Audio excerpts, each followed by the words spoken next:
Graça e paz. É bom você estar de volta para continuarmos o estudo da carta de Paulo aos Efésios. Hoje, na quarta lição, estaremos estudando as implicações das bênçãos espirituais. Na lição passada, estávamos refletindo sobre o mistério da Trindade e o mistério da eleição. Reflexões sobre o que Paulo nos disse sobre as bênçãos espirituais. No capítulo 1, do verso 3 ao verso 14. Paulo então nos revelou a ação da Trindade na obra redentora do homem. Ele nos falou sobre as ações de Deus Pai na eternidade, suas bênçãos, a eleição, a predestinação, a adoção para a sua família e sua graça abundante. Paulo também nos falou das ações do Filho na história, na manifestação de Cristo nessa terra, na plenitude dos tempos e as bênçãos do Filho. A redenção, o perdão, o acesso à graça de Deus, a revelação da sua vontade e o próprio Cristo, a razão da nossa eleição. Mas Paulo também nos falou da ação do Espírito Santo ao longo da história, até a concretização do plano de Deus na eternidade. Como o Espírito Santo nos selou, um selo que significa proteção, autenticidade, garantia e propriedade. Esta é a ação da Trindade por nós na nossa redenção, nos trazendo toda sorte de bênçãos espirituais nas regiões celestes. Portanto, na lição de hoje, estaremos estudando sobre as implicações das bênçãos celestiais. Nós vimos que a primeira parte da carta aos Efésios trata da unidade em Cristo, do capítulo 1 ao 3, uma parte doutrinária. E nós estamos estudando a revelação do propósito de Deus para a igreja. Estudamos o capítulo 1, do verso 3 ao 14, as bênçãos espirituais. E continuaremos nesta lição, estudando as implicações das bênçãos espirituais. Esta passagem se encontra no capítulo 1, do verso 15 ao verso 23. Esta passagem nos traz algumas reflexões a respeito das implicações das bênçãos espirituais. Você sabe o quão rico você é? Você conhece plenamente a Deus? Você compreende o seu chamado? Você compreende o seu valor para Deus? Você conhece a grandeza do poder de Deus? Todos estes assuntos estão sendo tratados nesta passagem de Paulo. Porque Paulo nos apresentou as bênçãos espirituais. E são todas as bênçãos espirituais. E essas bênçãos espirituais já nos foram concedidas por Deus na eternidade. Isto quer dizer que somos ricos de bênçãos. Mas não basta ser rico, é preciso saber que se é rico. Um problema que acontece muitas vezes com alguns cristãos é que eles não vivem a plenitude da riqueza de Deus. eles não sabem compreender as implicações dessas bênçãos na sua vida. Portanto, Paulo, ao dizer que fomos abençoados com todas as bênçãos espirituais, na lição passada, ele vai nos dizer sobre essas bênçãos e vai fazer isso num hino de adoração a Deus, a cada um das pessoas da Trindade e das ações que estas pessoas fizeram para as nossas bênçãos. Mas agora, Paulo prossegue da adoração para petição, para oração, para que a igreja não somente seja abençoada, mas que saiba as implicações dessas bênçãos de forma prática na sua vida. Portanto, nesta passagem que estaremos estudando, Paulo irá iniciar fazendo nesta oração ações de graças. Em seguida, Paulo vai orar para que os crentes saibam do propósito de Deus.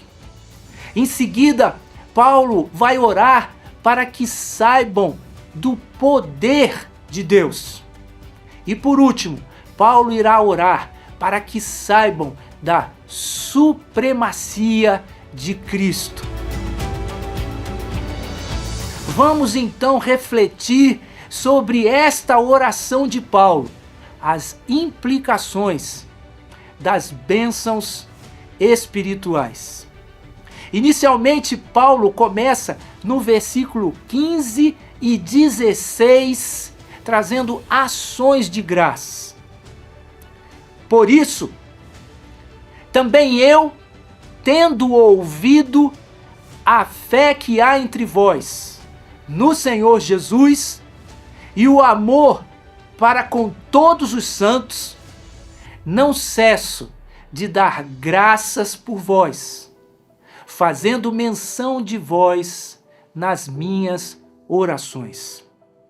Paulo começa dizendo por isso. E ele está se referindo às bênçãos espirituais, as bênçãos de Deus o Pai, as bênçãos do Filho, as bênçãos do Espírito Santo. Por isso, por esta razão, tendo ouvido a fé que há entre vós no Senhor Jesus e o amor para com todos os santos, Paulo destaca duas coisas: a fé que ele ouviu dos cristãos de Éfeso, a fé que há no Senhor Jesus. E Paulo ainda fala o amor para com todos os santos. A importância de compreendermos porque Paulo dá graças por isso, porque é pela fé que nós alcançamos as bênçãos espirituais. É por meio da fé que temos acesso a esta graça. E é o amor que se manifesta para com todos os santos, que revela o fruto do Espírito, de que já o Espírito está em nós, nos selando e produzindo as manifestações da graça de Deus na nossa vida. Portanto, Paulo, ao tomar conhecimento da fé dos cristãos em Éfeso, no Senhor Jesus, e nessa manifestação do amor comprobatório da presença de Deus em suas vidas, ele diz no verso 16, não cesso de dar graças por vós. É uma ação contínua, um agradecimento contínuo, permanente, a alegria que Paulo sente por ver frutificar naqueles cristãos a obra de Deus e as bênçãos espirituais de Deus. E ele não cessa de fazer menção de cada um deles nas suas orações.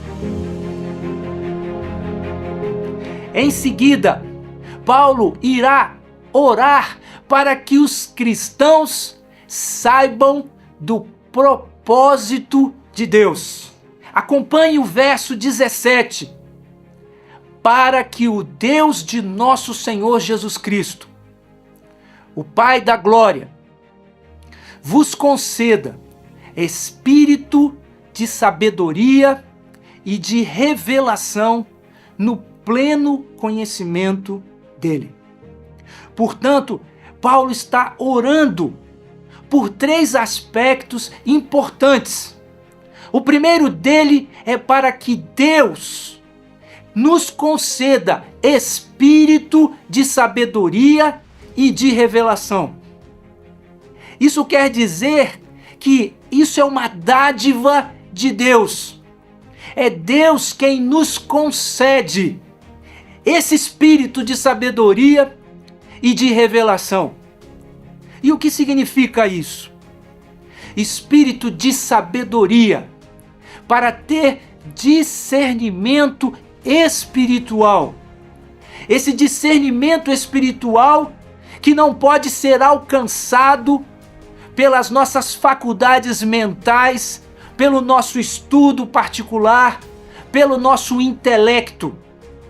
Em 1 Coríntios, capítulo 2, verso 14, as Escrituras afirmam: ora, o homem natural não aceita as coisas do Espírito de Deus, porque lhes são loucura, e não pode entendê-las, porque elas se discernem espiritualmente.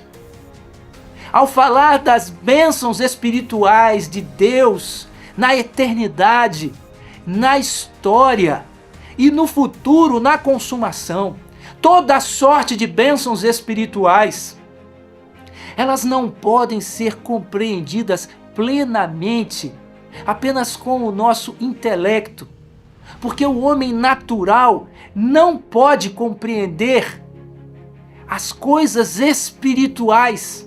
Elas são discernidas espiritualmente, através do espírito de sabedoria e de revelação que é concedido por Deus. É o Espírito Santo quem nos convence do pecado, da justiça e do juízo. É o Espírito Santo de Deus que é o nosso Paráclitos, o nosso conselheiro, o nosso ajudador, que nos faz lembrar daquilo que foi dito por Jesus e nos traz o entendimento, o discernimento espiritual para compreender essas bênçãos. Paulo fala que Deus nos concede espírito de revelação. Não é a revelação de algo novo, inovador, de algo que surge, como muitas vezes vemos acontecendo em vários lugares na igreja. Mas é o espírito de revelação daquilo que Deus já fez por nós. As obras de Deus, que Deus planejou, decretou e está conduzindo na história. Nós precisamos do espírito de revelação porque Deus nos revela o mistério da sua vontade. Ele nos revela os seus decretos, o seu plano eterno e o que ele tem para nós. Portanto, Paulo inicia a sua oração pedindo que Deus nos conceda espírito de sabedoria e de revelação. Mas não somente isso, ele diz também que é para o pleno conhecimento dele. Para ter um conhecimento pleno, não basta ter um conhecimento de fatos, conhecimento apenas teórico, mas é preciso um conhecimento pleno. E um conhecimento pleno só vem quando nós temos relacionamento. Deus nos convida a conhecermos a sua pessoa. Ele procura verdadeiros adoradores, que o adorem em espírito e em verdade. O projeto de Deus e a finalidade de Deus é que nós estejamos na sua presença e que nós o conheçamos cada vez mais e andemos na sua presença. Portanto, o pleno conhecimento de Deus implica num conhecimento relacional, de convivência, para que nós possamos compreender as bênçãos espirituais. E essas implicações, as suas implicações na nossa vida, é necessário que tenhamos espírito de sabedoria e de revelação e caminhemos num relacionamento com Deus para termos pleno conhecimento de suas ações, das suas obras, do seu próprio ser. Paulo prossegue dizendo no versículo 18: iluminados os olhos do vosso coração.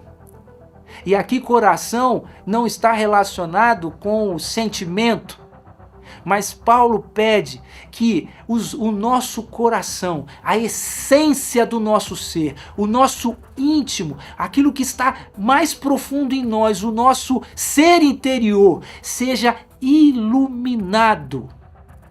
É de lá que procedem, do nosso coração, procedem as saídas da vida.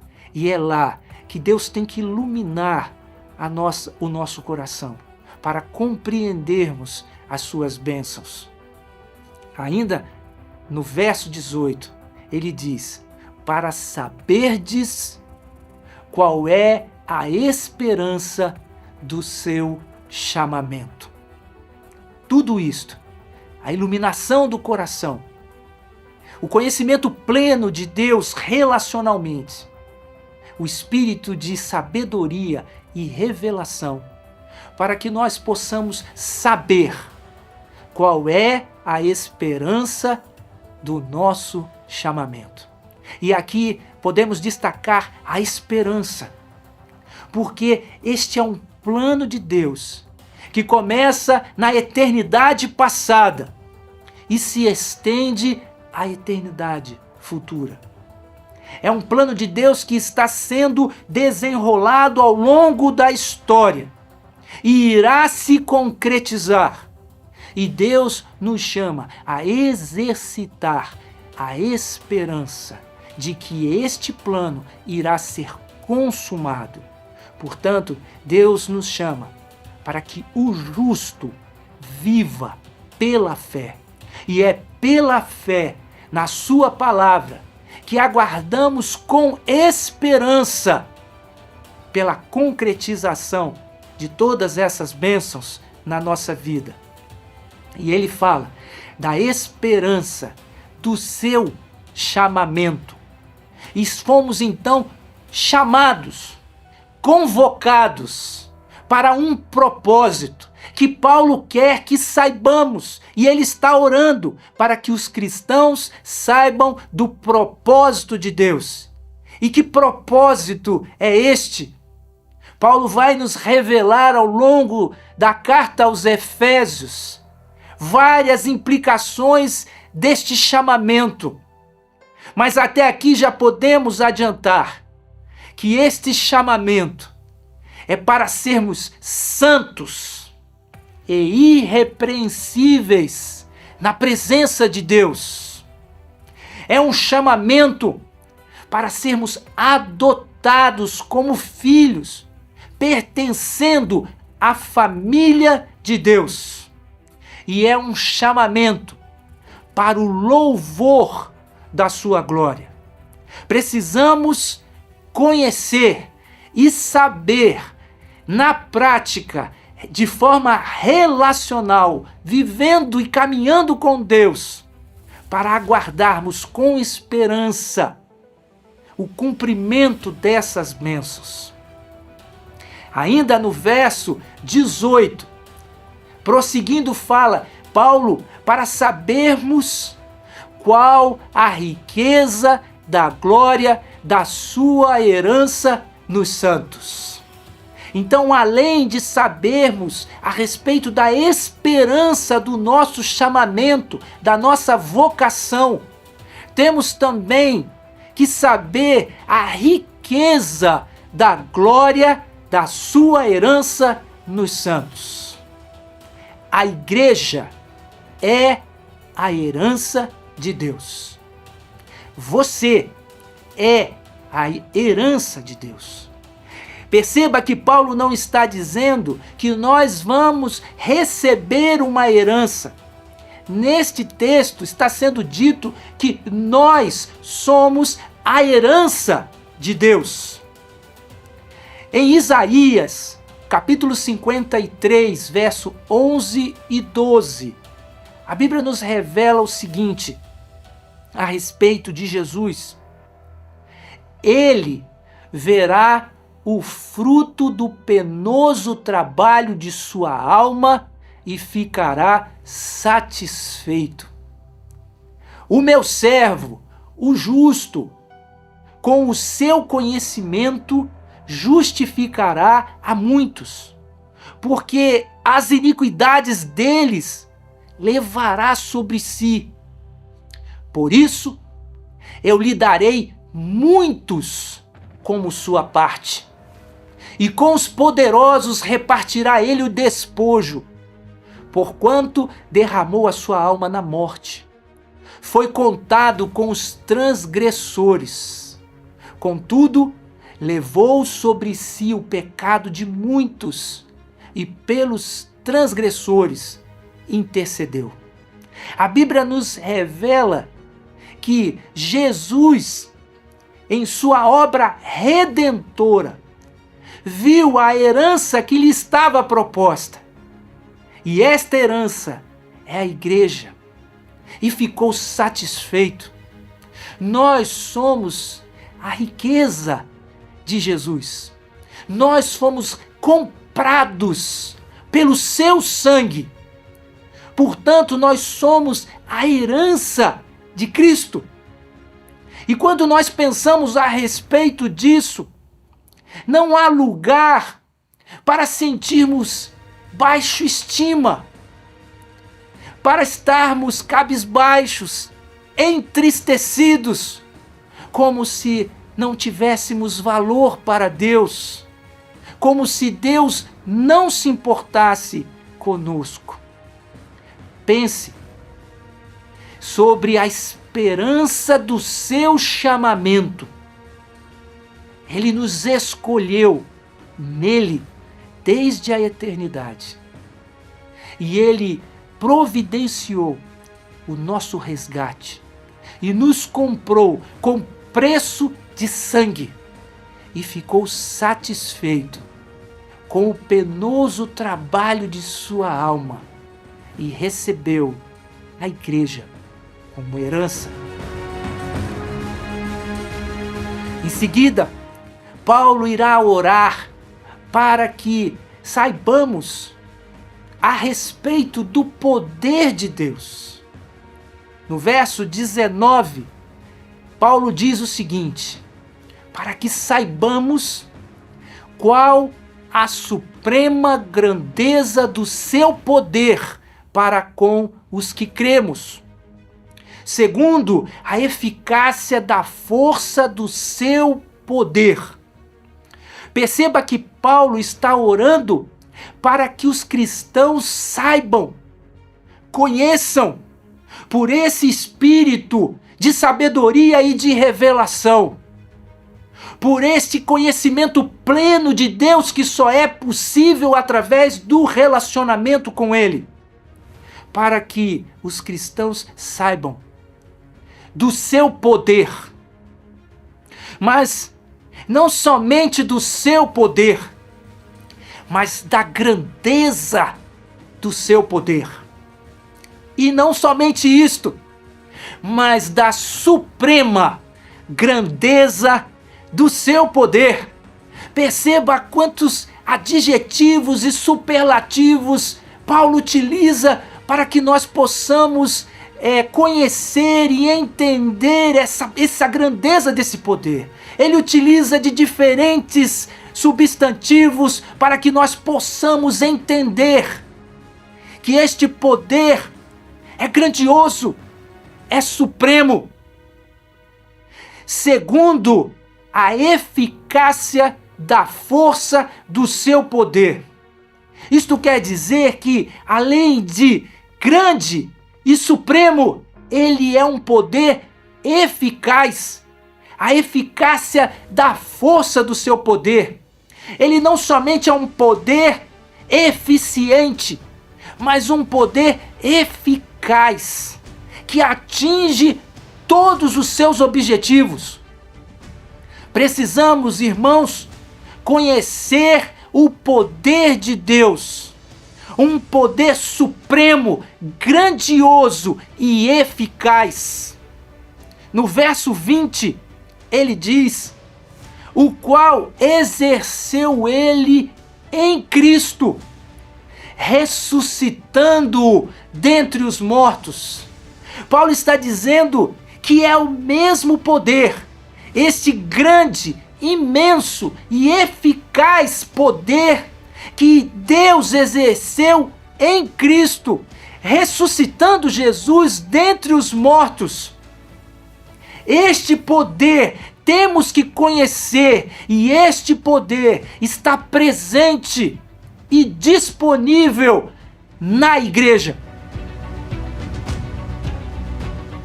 A próxima parte da oração de Paulo é para que saibamos da supremacia de Cristo. No verso 20, ele diz: e fazendo-o sentar à sua direita nos lugares celestiais. Aqui Paulo está orando para que os cristãos saibam da supremacia de Cristo. Em Mateus 28, verso 18, Jesus, aproximando-se, falou-lhes dizendo: toda a autoridade me foi dada no céu e na terra. Deus ressuscitou a Jesus Cristo e o fez assentar-se à sua direita nos lugares celestiais. E no verso 21, Paulo prossegue dizendo: acima de todo principado, e potestade, e poder, e domínio, e de todo nome que se possa referir, não só no presente século, mas também no vindouro. Ao ressuscitar Jesus Cristo e o fazer assentar-se à direita de Deus, Deus o colocou acima de toda autoridade, de todo principado, de toda potestade, de todo poder e de todo domínio.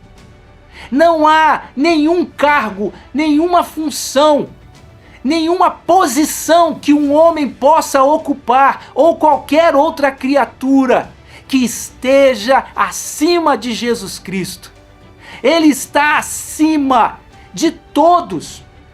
E ele diz também: acima de todo nome que se possa referir. Não há nenhuma criatura no céu ou na terra que possa se comparar a Jesus Cristo. Ele está acima de toda autoridade e de todo nome. Mas não somente quando Paulo escreveu aos Efésios, não somente naquele século, não somente no nosso século, mas também em todos os séculos. Porque Deus deu a Jesus o reino eterno. O seu reino não terá fim. Portanto, ele está acima de todos por toda a eternidade.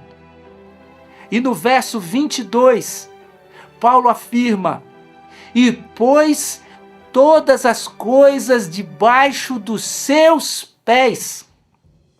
Paulo está orando para que os cristãos saibam da supremacia de Cristo, que está acima de tudo. E não somente isso, mas tudo foi colocado embaixo dos seus pés, da sua autoridade suprema. No verso 22, Paulo prossegue dizendo: e para ser o cabeça sobre todas as coisas, o deu à igreja. Perceba que, além do universo, agora Paulo se dirige à igreja. Deus colocou Cristo como cabeça sobre todas as coisas e deu Cristo à igreja. Jesus é o cabeça da igreja e nós somos o seu corpo. Primeiramente, podemos compreender uma relação de autoridade. Cristo é o cabeça da igreja, ele tem autoridade sobre a igreja. Além disso, essa figura nos lembra o relacionamento, a união, a integração entre cabeça e corpo, indivisíveis. Portanto, há um relacionamento misterioso, profundo entre Cristo e sua igreja. Além disso, ele fala também com esta figura da dependência. Assim como o corpo depende da cabeça, assim também a igreja depende de Cristo. No verso 23, Paulo diz: o qual é o seu corpo, a plenitude daquele que a tudo enche em todas as coisas. A igreja é o seu corpo. Esse mistério de como Deus preenche toda a igreja, a plenitude daquele que a tudo enche em todas as coisas, é um mistério como esse Deus imenso, infinito, grandioso. Ele vem e preenche a igreja completamente. A igreja é a plenitude de Cristo. Jesus habita plenamente na igreja. A igreja manifesta Jesus Cristo e ele age por meio da sua igreja. Portanto, não faz sentido falarmos de cristãos que não estão congregados com a sua comunidade, com a comunidade dos crentes. A igreja é a manifestação da plenitude de Jesus, aquele que a tudo enche em todas as coisas. Portanto, podemos fazer algumas reflexões nesta lição. A primeira, a respeito da oração de Paulo, é que Paulo não pede por bênçãos materiais. Temos que nos lembrar que naquela época a igreja vivia perseguições. A igreja não tinha prosperidade material. Paulo estava encarcerado em Roma. Diante dessas circunstâncias difíceis, o que poderíamos esperar da oração de Paulo? Entretanto, Paulo não pede bênçãos materiais para a igreja de Éfeso. Antes, Paulo pede bênçãos espirituais. Paulo pede que Deus conceda o espírito de sabedoria, de revelação, do pleno conhecimento dele. Paulo faz em sua oração pedido de bênçãos espirituais. Reflita sobre isso quando você estiver orando a Deus. Aonde você coloca a sua ênfase na oração? Além disso, podemos perceber na oração de Paulo que Paulo não pede o que ele não tem. Ele não está pedindo por algo que ele não tem. Paulo pede para compreender o que já temos, as bênçãos espirituais. Já fomos abençoados com toda a sorte de bênçãos espirituais nas regiões celestiais em Cristo. O que Paulo pede agora é para que nós possamos compreender aquilo que Deus já nos deu. Podemos concluir com esta lição 3 assuntos importantes na oração de Paulo. Na oração de Paulo, ele pede para que saibamos e possamos compreender qual o propósito de Deus. Paulo pede para que possamos conhecer a Deus plenamente e conhecer a esperança do nosso chamado e da nossa herança. Paulo pede ainda que conheçamos o poder de Deus, para que nós conheçamos a grandeza suprema e eficaz e operante do poder de Deus que está presente conosco na sua igreja.